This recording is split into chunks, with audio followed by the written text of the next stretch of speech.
This is the Infatuasian podcast, a show where we talk about Asian things we love.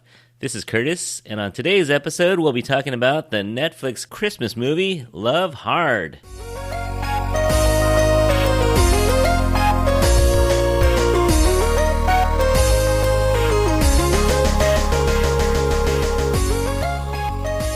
Hey everyone, how's it going? Welcome to episode number 14. And I think this is dropping right before Thanksgiving, so happy Thanksgiving to all you out there. I'm really thankful for you coming along and giving us a listen here or there. So it's been a fun 5 months, and it has been an honor to be able to give you these episodes. So thanks for joining us today. Coming along for the ride today is someone all the way from the sunny shore. It's not even sunny today. Is it rainy today? Nope, it rained. Coming all the way from the rainy shores of Oahu is Meg. Hey, Meg, how's it going?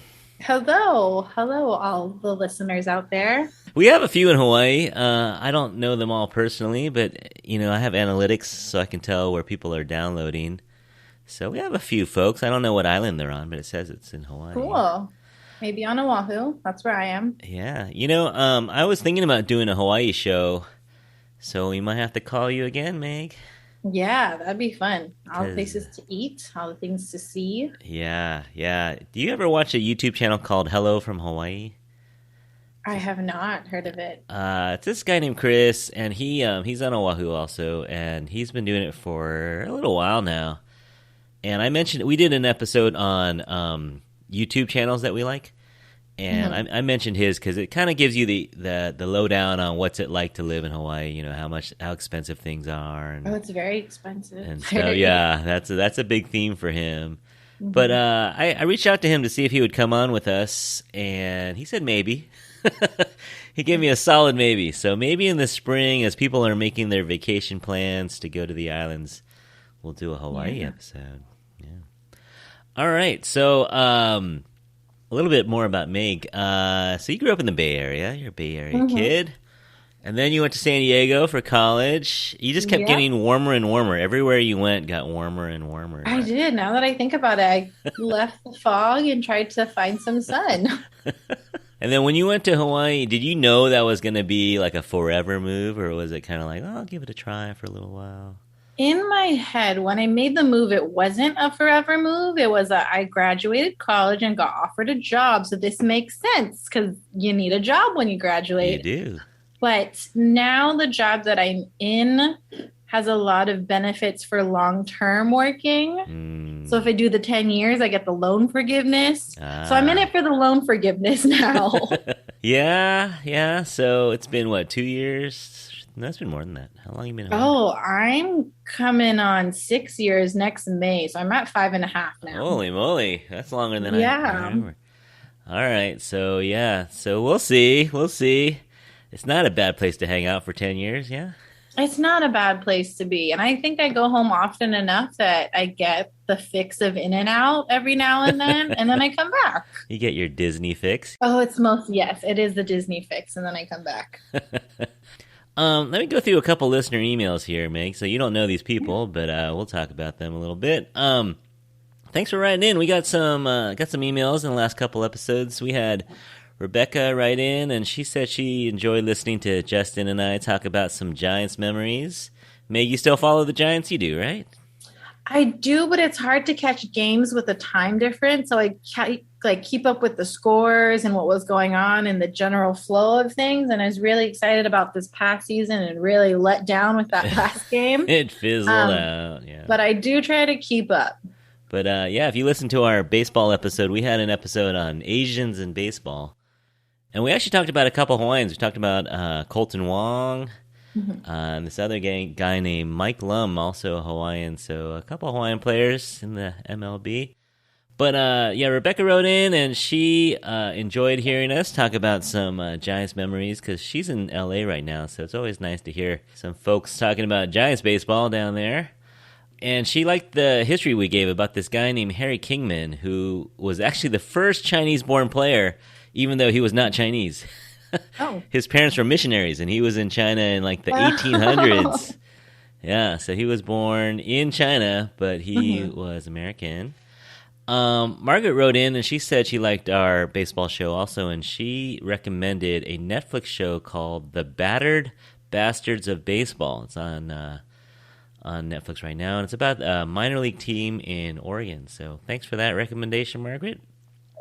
She's also working her way through a bunch of Korean dramas with her daughters. So she's trying to do My Name as well as Boys Over Flowers, a classic. Oh, I've seen that one. Yeah. That is the one and only one that I've ever watched, and I got sucked in hard. It's a classic. Lee Min-ho is the main guy there. He's huge, yeah. John wrote in, and he also liked listening to the baseball clips, so thanks for listening, John. So let's see, what have we been doing lately? So today is November 16th, so we just dropped our second Eternals episode with all the spoilers. Have you seen that movie yet, Meg? Mm-hmm. Yeah, so you can listen to our podcast. We spoil everything, so don't listen to it until you watched it, but yeah, it was overall, I think we all liked it. It wasn't the best movie ever, but it was entertaining.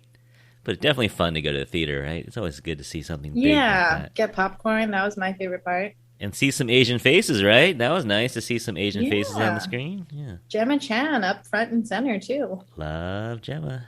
We know another Gemma. My mother, yes. Yes. And let's see.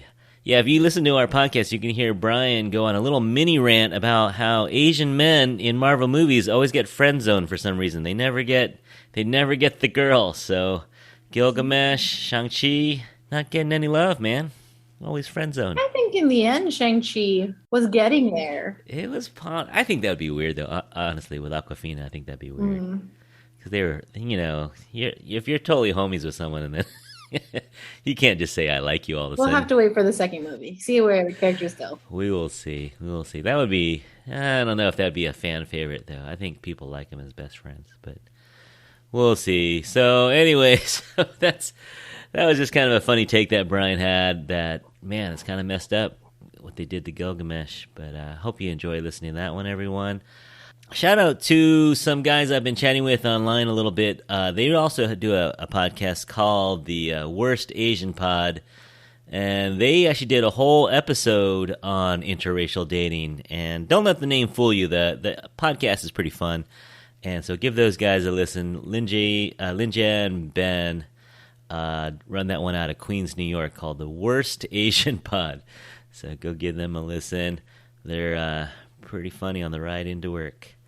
So I've been going through the data a little bit, and we had a bunch. I'm calling this Netherlands November for the Infatuasian podcast.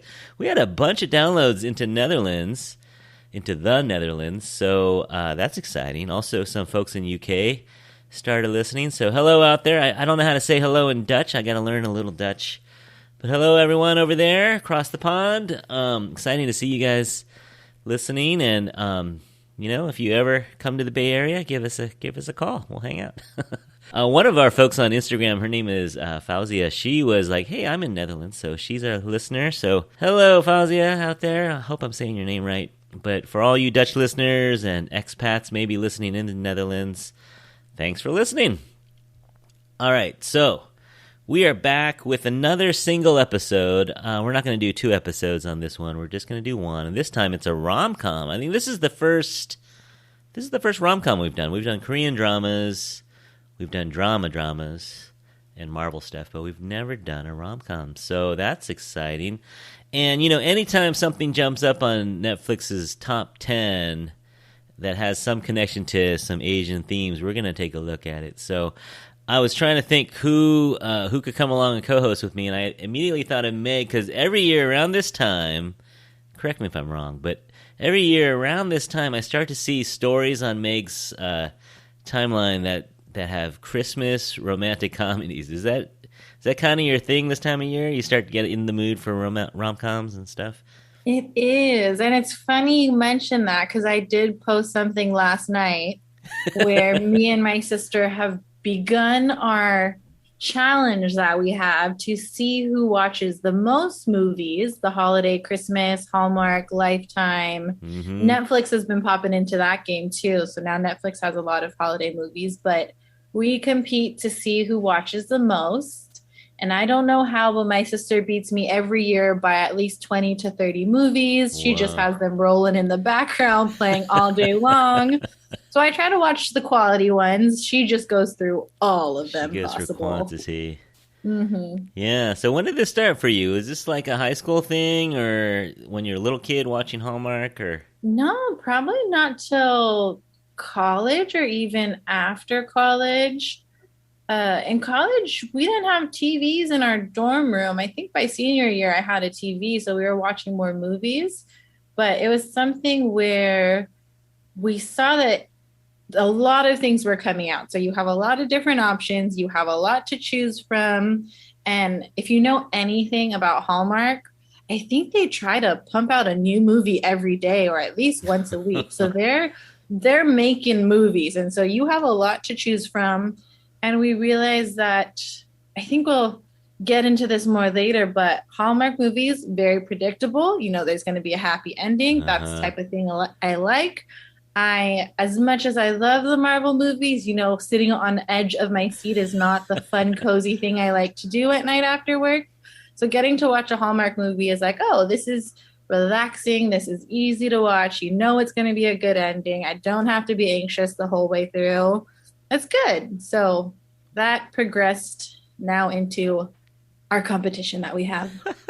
Now, will you do it? You'll do it in April, May, August. It doesn't matter, or is it mostly November to December? I do the Christmas movie, so I'll do the holiday related ones, but my sister will do year round Hallmark movies because I thought Hallmark caters to the holiday movies, but apparently they're making movies and TV shows year round.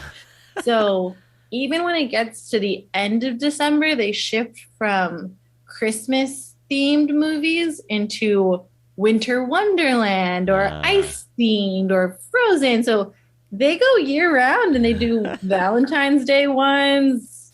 I don't know what other holidays because I don't tune in very often, but I was all right. surprised to know that they try to go year round with their movies. Okay. I did not know that either. I don't have Hallmark Channel. You have to have cable to get Hallmark Channel, or? We do the online streaming, but yes, use a cable login. Oh, okay. All So right. yeah, I don't know what channel it would be on. And I actually so there's Hallmark and there's Lifetime, Uh who are huh. two big ones, big channels. And I actually prefer the Lifetime ones because I think the Hallmark ones are a little bit more low budget. And Lifetime comes out with a little bit like better picture quality, a little bit more known actors and actresses. So I Yeah. prefer the Lifetime ones. Okay. All right. Hot recommendation from Meg. Check out Mhm. the Lifetime holiday dramas. We'll talk about this. I got some more questions for you in a minute, but so here we are in November, and it's getting to be close to December. You know, week and a half away from December. So this is getting into the hot and heavy time for holiday dramas. So Netflix, I think, decided to come out guns blazing, come out a little early, come out guns blazing with this one called Love Hard, and we'll talk to it about that in a minute. But let's do a couple questions for you, Meg, just so the audience can get to know you a Mhm. little bit more. Um, what is it about holiday movies that gets you? Is it just because Christmas has good vibes and good feelings, or is it the magic? Is there anything about Christmas in your personal life maybe that came up that is special for you? Maybe personal life, I love Christmas. I wasn't home last weekend because I was traveling, but had I been home, probably would have put the tree up already, bought me Christmas pajamas, got my Starbucks drink already. So I love the holidays in general. But with the movies, like I said earlier, I like the predictable aspect. I like knowing it's going to have a happy ending because Yeah. the other big thing about me is besides the holiday movie stuff, I'm also a really big Disney person. Uh And huh. Disney is all about the magic, the dreams, the princesses, the fairy tales. And so I think in a way, Hallmark in the Christmas movies has that magical, it's all going to end up okay. For sure. Yeah, And so I think happily that's ever the draw after. to it for me. It's Yeah. going to end up okay. You're going to have your magic, your dreams are going to come true. All right. Yeah, I could definitely see that. Do you have a favorite of all time? This is hard.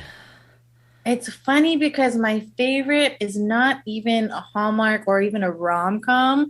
I love the Santa Claus series with, is it Tim Allen? He falls off the roof and then he becomes Santa Claus. Like the Santa Claus. Yeah, I love those ones. He falls off the roof, Santa Claus falls off the roof. He puts on the suit, he becomes Santa Claus. Yeah. And so I love that series. And I think that's more of a childhood nostalgic thing that I cling on to. But that one's actually my favorite Christmas one. Yeah, I think I'm gonna go way back. Now I didn't see this in the theaters because it was like the 1930s, but I'm gonna go with It's a Wonderful Life. I think classic. Do you have a favorite rom-com of all time? I would have to say 2 Weeks Notice, if you know that one, with Sandra Bullock and Hugh Grant. Yeah. I watched that sometime in high school, and I don't even know how I found it because I don't think it was on Netflix, or I was still at a point in time where Netflix was still doing the send you DVDs, you return them in the mail, so I don't think there was even a streaming option. But I had watched that, and that's one that I like to watch over and over again. Yeah, okay. I'm going to go with Serendipity. Do you remember Serendipity? Yeah, that's one that Viv and I watched. Not in the theaters, but yeah, it's a classic early 2000s one. All right, and then the big question of the night. Is Die Hard a Christmas movie? So, I have never seen Die Hard. What? And when they made the references in this movie that we're about to talk to, I couldn't, have an opinion because I didn't know what Die Hard was. And then I had actually asked a friend and I said, hey, do you know the movie Die Hard? And he followed up with, oh, yeah, it's a Christmas movie. So I don't know, but apparently it is to some people. It's kind of a joke. Yeah, it's kind of a joke that people like to do. But all right, so we will see. Don't you like action thrillers a little? I do. And I like, I've watched Hawaii Five-0 because it's based in Hawaii, but I do like the action, like what's going to happen next? Are they surviving? Are the people going to die? So I think that's on my list now because it's a Christmas movie to some. You got to do it. All right, let me throw out the warning. Again, we're talking about rom-coms, so the endings are not exactly, huge mysteries, but I'm going to throw out the spoiler warning. We may mention some things about the show that you might want to watch first before you listen to us, but just in case, spoiler alert, anybody out there who hasn't seen Love Hard on Netflix, we're going to talk about it, so you might want to tune out now and come back after you watched it, but let's get into it a little bit. So, like we just talked about, Love Hard, when I first saw it, I was like, wait, what? But then it makes sense, right? Because they're mashing up Love Actually and Die Hard, two classic, some would say Christmas movies, some would say not Christmas movies. But Love Actually is a lot of people's favorite. I liked it. I definitely liked it. And then Die Hard is another classic. So they're kind of polar opposite movies in a way. And so this show is called Love Hard, or this movie is called Love Hard. It is written by a bunch of new people. So Danny McKee, he wrote something called Aim High. I've never heard of it. And Rebecca Ewing, this is her first thing ever, according to IMDb. And directed by Hernan Jimenez, who's Costa Rican, and he directed something called Elsewhere. Never heard of any of these things.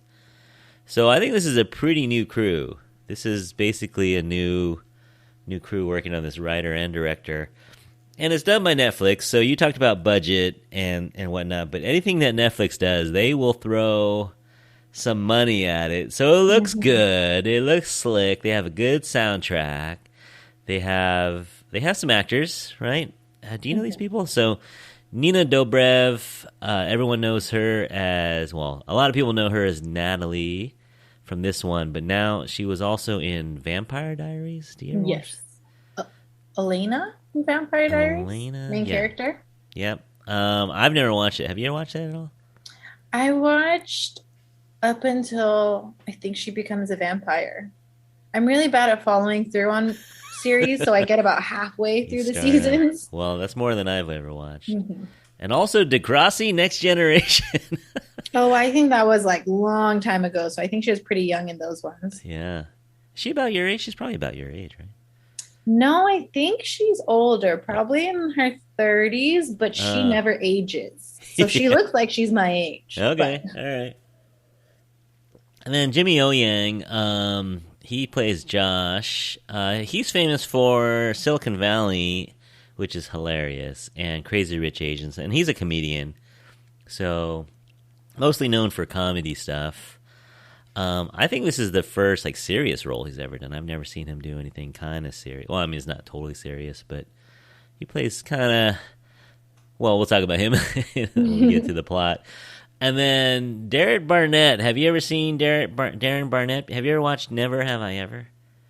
no, it sounds familiar, but I didn't recognize him. He's the heartthrob in that show.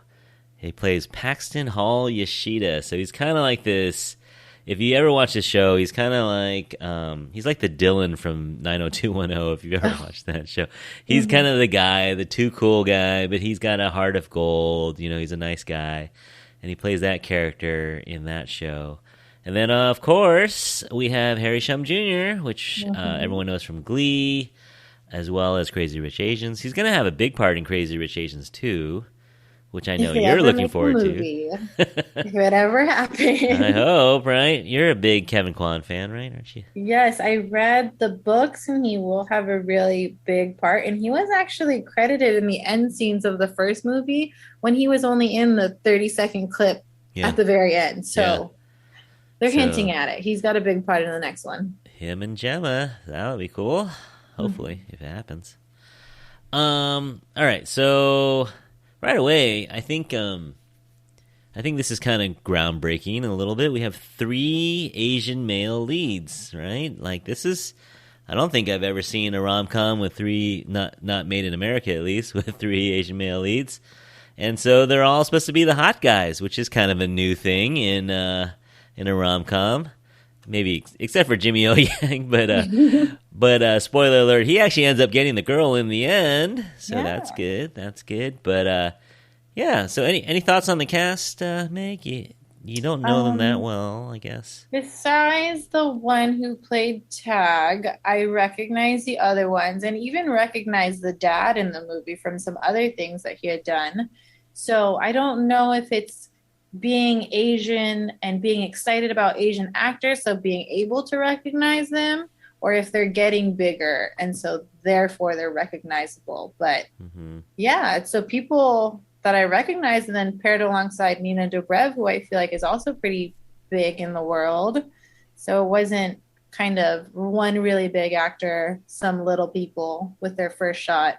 I think it was fair game. A lot of people you will recognize, or the audience out there will recognize.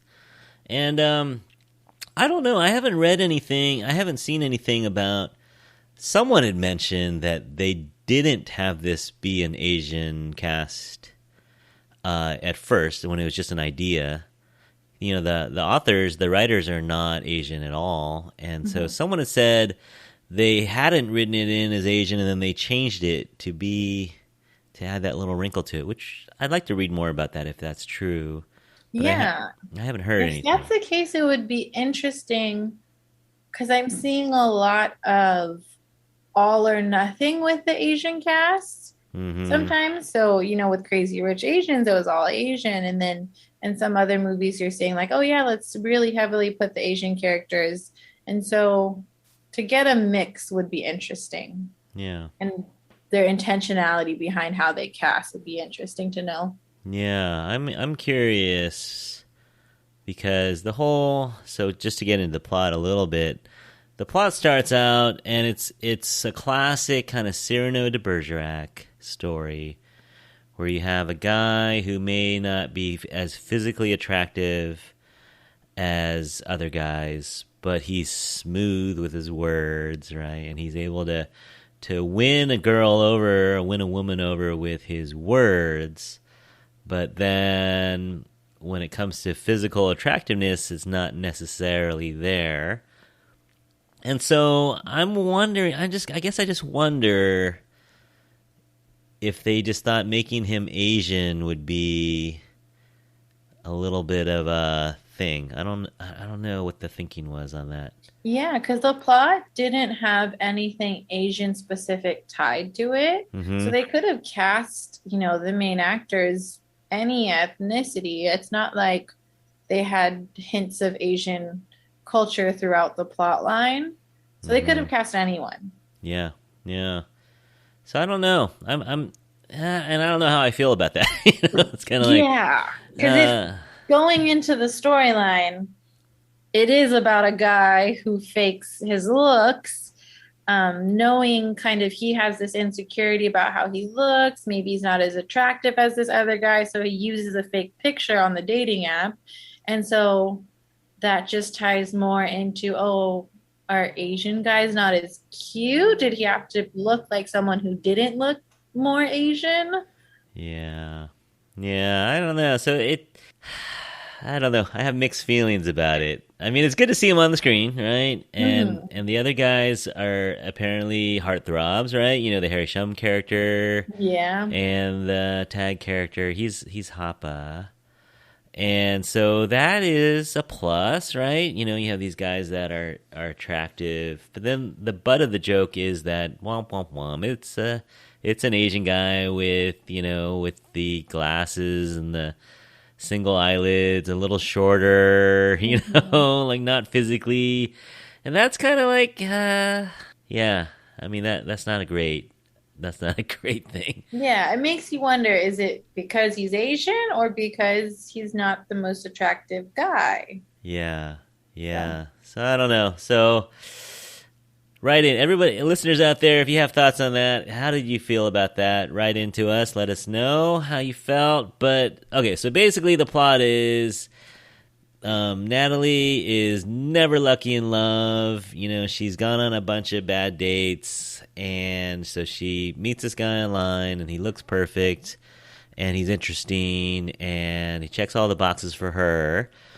But the thing is, the what was his name? Josh's character uses Tag's picture on the profile, and so she kind of sees that. So it's catfishing, right? So mhm. he's using a fake picture, and he's out there, and she really fall. And they did kind of a longish kind of cute meet, or meet cute, Mhm. whatever it's called, where they're falling in love, and it was a good couple minutes, right? It was a good five Yeah, minutes of there was chatting. silly jokes going back and forth, funny messages, stayed on the phone all night long. So it Shel was cute. Silverstein poems, yeah. Yeah. Yeah, so you could see them falling in love, right? And they were kind of so then he texts her, "I wish you were here for Christmas," and so she takes that as kind of like a, oh well, maybe yeah. So she's in L.A., so she flies out to New York. Let's stop there for a second. You want to talk about online dating at all? this is this is kind of a thing now, right? That not now, but even the last 20 years. Like by the time online dating became a really big thing, I was already hanging out with my future wife, so I never really got into to online dating. But I remember back in the early 2000s, it was still a little taboo. It was still a little like, oh man, are you desperate or what? It was definitely booming. It was going up, but it was still a little. I had friends who met online and they were kind of embarrassed to say it. But now I feel like if you're not online dating, you're not dating. Like I don't know. Yeah, it's common. And I think even as I went through college, it was still a little taboo thing that you didn't talk about much. And then I have some cousins who met their significant others online and they never wanted to admit to it of how they met. So I think a little bit, not as much as when it first started, but there's still a little bit of like, oh, wow, you met online, like interest to it. But I personally have not done the online dating, but I have, as of recently, done the online friend finding. Okay. So the Bumble app, I think, started out as a dating app, and then it grew into you can match up and find friends just to hang out casually with. And I think they even do a professionals version of, networking, finding people within your career field. But within the friend finding feature, I can find, other girls on the island who want to go hike, go out to dinner, go and have a beach day. And so being, you know, in the age that I am, I'm not going to school anymore. College was a great time to make a million friends who all lived right next door to you. And then getting thrust into a world where it's, do I become best friends with the people I work with? But I work with you. So that's kind of weird. I don't want to, see you all day at work and then leave work and switch into like, yeah, let's hang out or go for a drink afterwards personality. Yeah. And so it's hard to meet people when you're not in school anymore. And if you don't necessarily want to be friends with people in your career. And so I think the online dating and the online friend finding is the easiest way to meet new people when you're not in a setting that allows you to meet a lot of people at once. Yeah, and you're a transplant. You didn't grow up in Honolulu, so you don't have high school buddies. Yeah, no high school buddies here. I've met just about everyone at church already, so there's not really anyone new coming to the church that I'm like, hey, you can be my friend too. Yeah. But that's definitely a way also besides the app of like, I thought about joining a book club, thought about going to some yoga classes, Sure, but that's another thing where it's now I'm committing to reading this book with you, or now I'm committing to exercising with you on a weekly basis. Where the online dating thing and the apps, it's like, oh, maybe we can meet once. If we get along, I'll text you again. If we don't, I'd never have to see you anymore. Have you ever heard of any horror stories from friends with the online dating? I don't know if I've heard any horror stories. I happen to be the one friend in college who graduated the private Christian school life and didn't get married. So a lot of my friends found their spouses in college. Yeah. There's not a lot of people I know who do the online dating. But it's a different world. I haven't experimented with that. And personally, I don't know if I want to. Again, going back to the dream is your wish that your heart makes. A part of me is like, oh no, someone's going to fall out of the sky and into my lap one day. It's just going to happen like that. You never know. But it's definitely, I mean, there's so many apps now too. There's your pick of apps. But I have talked to some guys, Asian guys, and they're just normal looking dudes, but they're, not super tall and not super rich and not, whatever a lot of people are looking for. And they'll be honest and say, it's not the easiest thing in the world to be an Asian guy on a dating app. It's just not the most popular. And people, I think, will be like totally blatant and say, only looking for 6 foot tall or above, only looking for a Caucasian, right? Only looking for this or that, and they're just upfront about it. And so, for some people, it's easy. They have almost too many dates to choose from, and then some guys just struggle on these dating apps. And that was the story, right? So Josh has been, and later on you find out why his profile pictures are just horrendous. Yes, they were weird to begin with. But at the same time, it's not an unusual story to say that, no slam on Jimmy O Young, but a guy that looked like him probably wouldn't get a ton of hits on their profile, from what I hear. So anyway, back to the movie. The Nina character, Natalie, decides to fly out to Lake Placid, New York. And I actually looked it up. Lake Placid is a tiny little town.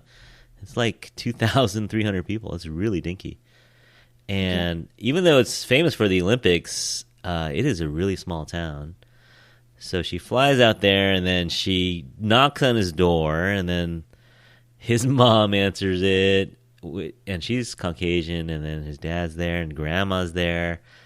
And then he shows up, and he's like, wait, what are you doing here? And then, she realizes that she's been catfished, and she runs away, and she goes to this bar, and she drinks some kiwi juice that, makes her swell up, and she gets this huge allergic reaction, and Josh is the one who actually takes her to a vet, but takes her to get medical attention. And then they kind of make this agreement, rom-com style, like, hey, if you agree to be my girlfriend for the holidays, I'll help you meet the real guy in the profile picture, whose name is Tag. So, Yeah, some things had to happen here for this to work out. First of all, would anyone fly across the country to meet someone they've never met before? I guess that could happen, right? No, I don't know if it's the safest option to do, but Probably not. yeah, not the safest, probably, especially in our COVID world now, not the most realistic either. Not the most realistic. And then I scratched my head for a minute there because his mom is Caucasian, but then I think later on they said that that's his stepmom. I don't know. They threw that in there. Yeah, they tried to justify how they were cousins because that's part of the lie that progresses in the movie is that they're cousins. Yeah. And she was like, "You're Asian. How is that going to be believable?" And then he said from his stepmom's side, but they didn't. That was a quick thing. There was not a lot of explanation into that. Yeah. And then second of all, then she just shacks up with him for a week in the parents' basement, which is super weird, right? Like, yeah, parents just find out that he's in a relationship, no questions asked when she comes over and decides to stay with them. And here's a guy who's been lying to you, basically, right? And you're really mad at him, but you were willing to stay in the basement with him for a week? Yeah, and she repeatedly says, "I can't trust you, I can't trust you," and then sleeps in his room. And yes, she trusts him, yeah. And she's walking around in his T-shirts, because she lost her luggage, of course, right? It's another thing. Yeah. So she's walking around in his T-shirt. I don't know. Yeah, this is kind of strange. A little strange, but oh well, whatever, right? It's like, whatever. It's a movie. It's a movie. Don't think too much. So, of course, some things go well for a while, and she meets the real Tag, and they kind of hit it off, but she's lying to him about how much she loves the outdoors. And she lied about how he's Josh's cousin. So she's lying as well. So that's going to come back and get her at the end. And then, this weird scene where his brother is always the center of attention. So to steal the spotlight, Josh fake proposes to her. And so now they're getting married, I guess. In somehow this is the plan. And so then it all goes crazy. And the Tag fun, and all this stuff happens, and bum. But then through this all, lo and behold, she realizes that she actually did fall in love with him. Yeah, which I feel like she should have realized that from the beginning. So going back to when, they were talking on the phone, messaging each other through the app. She flies over and she's shocked to see what he physically looks like. Mm-hmm. But then as much as she liked how much he looked like, and that was her initial swipe, was like, oh, this guy's cute, let me swipe on him. She fell in love with the part of him that she was talking to and the person who had similar interests, and they had things to talk about and silly jokes. And so I think right from then, I was like, wait, aren't you going to give him a chance? Like, maybe he doesn't look like what he says, but you really like talking to him and having conversations with him. Yeah. So that part, she already blows him off. Like, I'm looking at you. You're not the guy. I don't like you at all. Can't trust you. But I'm like, wait a minute. You were talking to him and messaging back and forth, and she flew across the country to see him. And he does say that. He says, it's me. Everything you liked was me. Just except for the physical, which is kind of like, I don't know, man. It's shallow. It's shallow on her end, because as soon as that phisical quality wasn't there, she was like, I don't like you at all. And then it wraps up so nicely at the end where she goes, oh, I realize I do, So, what are your thoughts on the ending? I thought, so the ending, if you've seen Love Actually, again, this is a movie combining Love Actually and Die Hard. So if you've seen Love Actually, you know the cute scene. And so they do the cute scene again with the signs and the written notes on it. And so when I saw that, I said, of course they did it. That's Love Actually. So they're just copying. So that wasn't and Die Hard very original. I would have to say cute, but you stole that cuteness off of another movie and didn't think of it on your own. And then them getting together, I didn't feel like they had the chemistry where they liked each other. Yeah. I felt the chemistry when they were messaging and on the phone and had those all little cute moments. But when they were together, it was more of a tag team best friend duo. They were stealing the newspapers, giggling and laughing. Yeah. I didn't get the coupley feeling. I got the, oh, you guys are good friends that can hang out together. Yeah. No. Yeah. It would have been 1,000% more realistic if they were just buddies. Yeah. So I don't know. I don't know how many people are really rooting for them to get together. Do you feel like? Well, I wonder what Cassie will say. I know. I will follow up. I'll send you an email. And Yeah. you can, I don't think it had all the aspects that I look for in a holiday rom-com, you know. And Netflix actually did a movie last year that they called Holiday, but it wasn't really focused on Christmas holidays. Like it kind of went through all the holidays. And me and my friends and my sister had a similar reaction of like, this isn't really a holiday movie. And I also don't really feel very warm and fuzzy about this. And it was cute and it had its moments and it was kind of well put together, but it feels funny. It doesn't feel like a Christmas movie. And if you know anything else about Netflix and their holiday movies, they actually do a whole kind of universe the way that Marvel has their cinematic universe. There's a Netflix Christmas movie universe. And they have The Prince and Me, and that I think has 2 or 3 movies. They have one with Vanessa Hudgens. That one has another 2 or 3 movies. And somehow they cross the 2 movies and the characters get in the other movies. And if you look closely on the screens when the actors are watching a movie within their movie, it's the other movie. So it's this whole universe that Netflix is building up, but those movies have odd and cheesy plot lines also, but those ones leave you with the warm and fuzzies. And those ones, you know, the Vanessa Hudgens ones are kind of weird, especially the most recent one they came out with where there were 3 Vanessa Hudgens.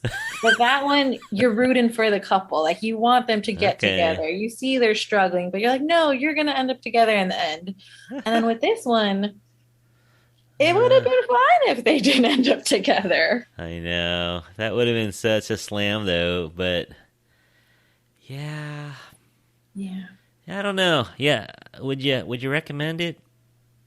I would say it's an average quality rom-com, like good to average.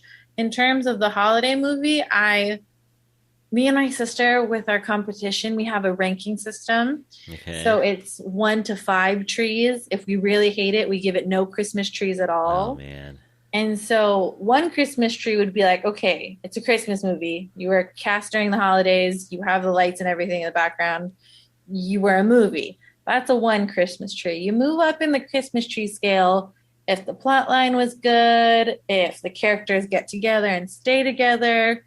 And then for me, a top 5 Christmas tree movie would be I cried a little bit, somewhere along the way, cried, teared up. And then I also love when there's a secret Santa character.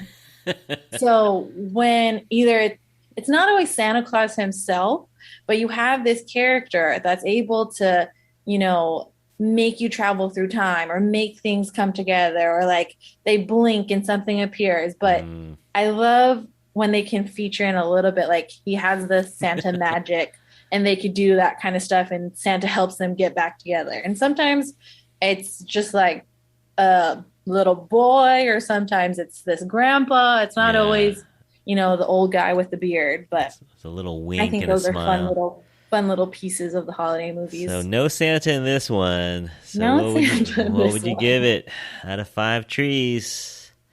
Oh, this one in the general category would probably be 2 trees. Okay. It's pretty low on there. Yeah. Even the holiday feeling, they did the caroling. Harry Shum got a little crazy with his song, did a little remix. But there wasn't a lot of, besides being cast in December and in a snowy setting, it wasn't really Christmassy. Yeah. No, I'm with you. I think I'd give it, you know, a C minus on the grading scale, or maybe 2 trees, 2.5 trees. It's watchable, and it's, you know, it's not gonna change your life, but it's not going to ruin your day either. Yeah, it's not the worst, not the best. Probably not a rewatch. Probably not. I could watch in maybe like summertime and still be okay. Yeah, yeah. I don't know. So let's talk about representation for a second. Mm-hmm. Any thoughts on that? I mean, it was good to see Asian faces up there. Mm-hmm. And yeah, getting actors work is always good. Yeah. It was interesting to see the roles that they were playing. And so even Harry Shum Jr.'s character kind of played the more, big brother jerk character Mm-hmm. that I don't think he's done in the past. But to see him in that kind of role where I feel like with Asians, they typically cast them as the sweet, smart, Or helpful nerdy, friend. yeah. Yeah, like the nerdy character or the Yeah. really helpful, respectful best friend that you have. Not always cast as, a jerk or Outdoorsy, self-centered. yeah. Yeah. Or Yeah. yeah, even the dad was this outdoorsy, like Yeah. runs this store for hiking and outdoors activities. So they tried to push the boundaries with what is typically Asian that you would imagine in a movie. Yeah, so there's plus for that, and the Asian guy actually got a girl, so that's good. Mhm. You don't see Yeah. that often. And like you said, none of them did kung fu. Oh, you didn't say this, but no one did kung fu. Mhm. And there weren't any hardcore Asian references. Mhm. They didn't bust out something like stereotypically Asian, so that was good. Yeah, even in the holiday celebration, they did Christmas caroling, they made gingerbread houses, Yeah. they had a fire. I wouldn't say any of that is just It Asian, was but all American family, yeah. Just Mhm. happened to be Asian. A little odd where they have the grandma and they I don't know, it was a little odd. I think it seemed a little forced to make it a Chinese family. Yeah. That was a Even the little, grandma, like she yeah. was the, funny grandma, which in a lot of movies you do have that, the grandparent who says what they want to say. Yeah. They're the funny part of the movie. You typically have Betty White, So that was the Asian Betty White for them. Yeah, yeah. So overall, not super cringy in terms of the representation, because they could have gone that way. Could have made it like, oh, we have some really weird Chinese Christmas traditions. Like they could have thrown in stuff like that, Mm-hmm. but they didn't. So I don't know. Representation was okay. I'm actually surprised it was like number one on Netflix for a while. It got all the way to number one for at least a week. Yeah, So I people don't are know watching if it. many people knew the storyline behind it because I had seen something on Instagram pop up of, when they do those little clips and trailers. So I had seen a clip pop up and I saw Nina Dobrev in it. So I actually had no idea that it was an Asian cast until actually watching it.